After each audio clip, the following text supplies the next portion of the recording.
Signal-Seekers, bagaimana kabarnya nih? Semoga tetap sehat dan semangat. Seperti biasa, channel ATM Bisnis untuk hari ini kita akan berbincang-bincang nih tentang salah satu pertanyaan yang sudah umum biasanya dilakukan atau ditanyakan oleh para trader.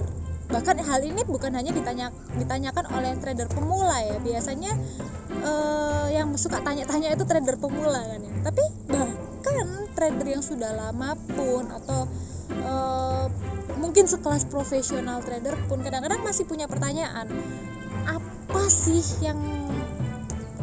teknik apa sih yang paling mumpuni untuk dilakukan dalam trading? Gak ada guys. Gak ada. Jadi kalau signal-seekers berpikir bahwa di dalam trading itu ada satu taktik tertentu yang menyebabkan orang bisa kaya raya, gak ada holy grail, gak ada yang namanya teknik tertentu yang menyebabkan kita selalu benar di dalam kita melakukan trading, gak ada. Yang ada itu adalah psikologi kalian. Para signal-seekers kuat gak nih di dalam melakukan trading? Saya sebagai wanita yang melakukan analisa terhadap platform trading atau yang melakukan analisa terhadap pergerakan market itu cukup kesulitan loh sebenarnya, karena seperti yang kita ketahui ya, secara psikologi wanita itu lebih mudah terbawa emosi, lebih baperan, lebih memikirkan segala sesuatu itu dari perasaan, kira-kira gitu kan ya. Ya, tapi intinya di dalam trading itu teman-teman para signal-seekers di sini harus punya money management yang baik. Udah itu aja, titik. Kecuali ada metode trading tertentu yang dirangkum di dalam satu fasilitas robot atau EA, atau para signal-seekers menggunakan bantuan dari fund manager. Itu beda kasus gitu, karena para signal-seekers nggak pakai emosi main di dalamnya. Para signal-seekers jadi investor aja gitu, kasih uang, biarkan hal lain yang menjalankan, entah itu fund manager maupun EA atau robot EA nggak pakai perasaan ya, jadi mereka menjalankan trading sesuai dengan programmer yang memprogramkan. Ya kalau seperti itu mungkin bisa dikaji lagi metodenya dan bagaimana pergerakannya dalam kurun waktu minimal 1 tahun ke belakang. Berapa profitnya bila dikumpulkan selama 1 tahun. Nah itu bisa dianalisa begitu. Tapi itu pun untuk running ke depan kita tidak bisa memastikan bahwa robotnya akan tetap baik. Itu nggak bisa, nggak ada yang ngerti, tetap balik, nggak ada holy grail gitu ya di dalam dunia trading.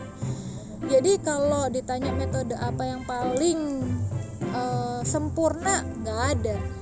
Setiap orang punya metode dan caranya masing-masing di dalam melakukan trading, dan itulah yang paling penting untuk dipegang oleh para trader gitu.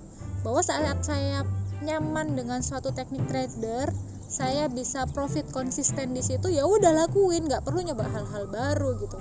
Itu menurut saya ya, karena saya melakukan hal seperti itu gitu. Kalau saya pribadi ditanya tradingmu bagaimana gitu, ya saya melakukan analisa biasanya di pair gold ya, karena pergerakannya saya lebih bisa mengamati gitu, antara di atas 2000 poin, 3000, bahkan akhir-akhir ini mulai ke angka 4000, 5000 begitu ya. Tapi saya punya rumus, saya hanya menggunakan RSI sebagai panduan trading saya gitu. Kalau RSI-nya terkonfirmasi di M1, M2, M1, M5, M10, M15, M30, H1, itu dia ada di bawah 25 gitu ya, atau di atas 80, maka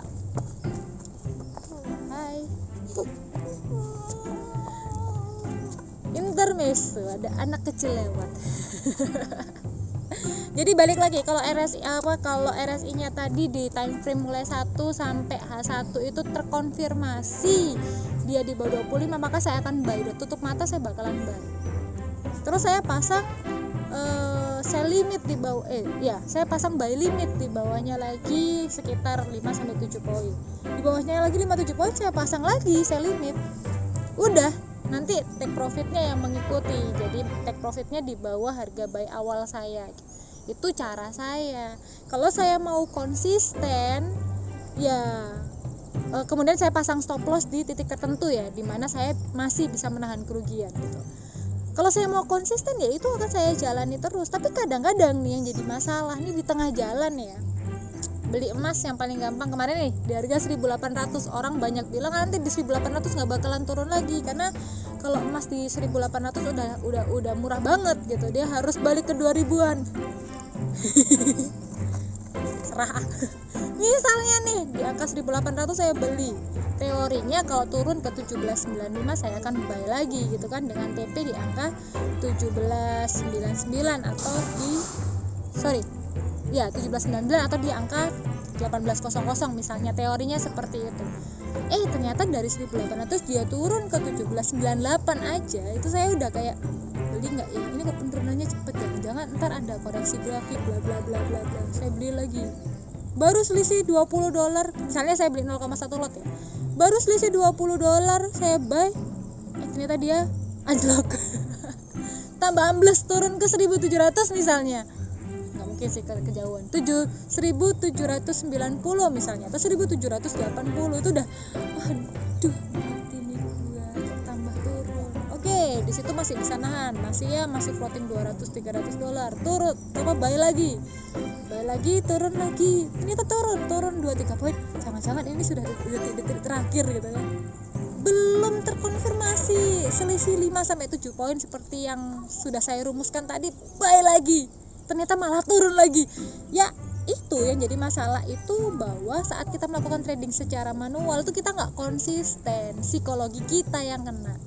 Jadi kalau mau ditanya apa kiat-kiat yang paling membuat kita bisa profit, ya psikologinya yang benar, money manajemennya yang benar. Kalau secara teori dari modal itu maksimal kerugian dalam satu range posisi, misalnya dalam satu kali trading saya punya 2-3 posisi gitu ya, itu total stop lossnya cukup 1-2% gitu, atau 3% lah. Jadi kalau kita punya 100 juta, maksimal stop lossnya ya di 3 juta. Begitu nyentuh di angka 3 juta, ya sudah kena stop loss, selesai. Kita udah tahu dari awal kerugian kita itu ada di situ. Dah kalau seru ya kalau lagi di taman bermain gini, di tempat-tempat yang terbuka gini, kita bisa lihat anak kecil gitu kan. Oke, next. Jadi kalau misalnya kita itu konsisten, money manajemennya benar, ya udah kita dari awal udah tahu ruginya kita berapa, titik. Nggak ada lagi alasan gitu loh untuk kita memikirkan ini harus begini, ini harus begitu. Dengan metode ini begini. Apapun metodenya, kalau kalian nggak konsisten, kalau para signal seekers itu masih tidak punya money management yang baik, psikologinya masih kena, ya seumur hidup akan merasakan yang namanya auto cut loss atau margin call. Karena itu tadi loh, seperti yang sudah pernah saya sampaikan sebelumnya ya, kalau profit cepat-cepat ditutup, kalau floating nggak mau nutup sampai habis. Oke, mungkin itu yang bisa saya sampaikan untuk pertanyaan tadi. Jadi gak ada metode khusus sih. Kalau ngomongin metode, ada jutaan metode di internet, atau ada jutaan juga cara. Kalau teman-teman buka mkl5.com mengamati bagaimana cara trading orang lain, banyak banget metode yang pakai Bollinger Band, pakai moving average, pakai atau yang saya cukup senang nih sama rekan yang biasa menyampaikan di channel Naked Trader 21 ya, Mr. Joko. Pak Joko ini sering kali ngingetin kalau yang namanya orang trading itu yang paling penting kamu ngerti kerugianmu berapa. Udah sesimpel itu ternyata. Jadi kita nggak perlu takut-takut lagi gitu loh untuk melangkah ke dalam, masuk ke market gitu, karena kita udah tahu ruginya segitu, ya udah gitu. Jadi kita melakukan analisa tertentu yang oh ini akan ke sini, oh ini akan ke situ. Lakukan secara konsisten. Karena biasa kalau di dunia trading itu kalian akan profit hari ini dan loss di esok hari, atau kena stop loss di esok hari, itu udah biasa. Tapi kita lihat metode kita akan bertahan nggak minimal dalam waktu 1 tahun. Kita lihat portofolio kita dalam 1 tahun profit konsisten atau enggak. Sesimpel itu. Kalau ternyata nggak profit, cari metode lain lah. Mungkin yang metode sebelumnya nggak cocok untuk kalian. Bisa jadi kan? Gitu. Kenapa kok bisa nggak cocok? Nah, itu akan kita bahas di next video. Kita akan bersama-sama belajar apa aja sih yang menyebabkan kita tidak cocok terhadap salah satu metode tertentu yang digunakan untuk menganalisa pattern candle di dalam satu pair mata uang. Oke, itu yang bisa saya sampaikan hari ini. Signal seekers, kiranya semuanya tetap melakukan trading dengan money management yang baik dan juga tetap bahagia di dalam kondisi profit maupun tidak profit. Dan kiranya semuanya selalu sehat dan selalu merasakan kenyamanan di dalam bertrading. Oke, signal seekers, jangan lupa bahagia ya. Sampai jumpa di next event. Bye bye.